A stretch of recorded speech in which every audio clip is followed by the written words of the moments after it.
Kiruseedii guddaa godina Wallagga Lixaa aanaa Qilxu Kaarraaf.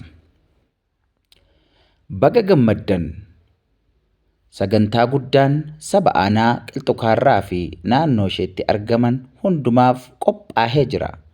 Nama Waaqayyoo Raajii Masarat Taayyeetiin kan geggeeffamu Kiruseedii guddaan aanaa Qilxu Kaarraa godina Wallagga Lixaa Bitootessa 12 hamma 14tti bara 2017tti guyyoota 3f ni geggeeffama. Iyyoob 22:21 Waaqayyotti araaramii nagaatti jiraadhu, kanaanis wanti gaariin siif ni dhufa. Mata duree Waaqayyotti araaramii jedhuun namni Waaqayyoo Raajii Masarat Taayyee dibata hafuura qulqulluu adda ta'een kan tajaajilan yommuu ta'u, akkasumas barsiisaa Sintaayyoo Abdiisaa ni tajaajilu. Guyyoota kanatti waaqeffannaan haala adda ta'een geggeeffama. Wangeelli mootummaa Waaqayyoo humnaan ni lallabama.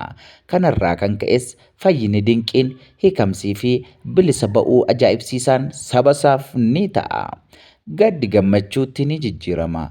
Warra daa'ima barbaadaniif dhala jireenya keessaniif nagaa, hojii keessaniif milkaa'ina, tajaajila keessaniif dibata, qabeenya keessaniif eebbaa fi kan namni qoree bira ga'uu hin dandeenye humna fayyina addaa Waaqayyo isiniif qopheesseera. Guyyaa sanatti maarreegaa faarfattoonni tajaajilan kanneen akka faarfataa Kabaa Fidoo, faarfataa Ifaa Deessisaa fi faarfataa Daawit Morkaa ni ta'u.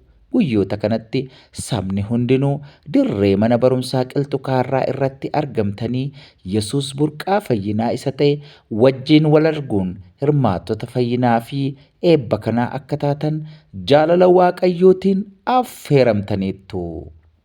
Waldaa Kiristaanaa Araara Waaqayyoo Addunyaa Raajii Masarat Taayyee waliin ta'uudhaan eebbifamtaniittu.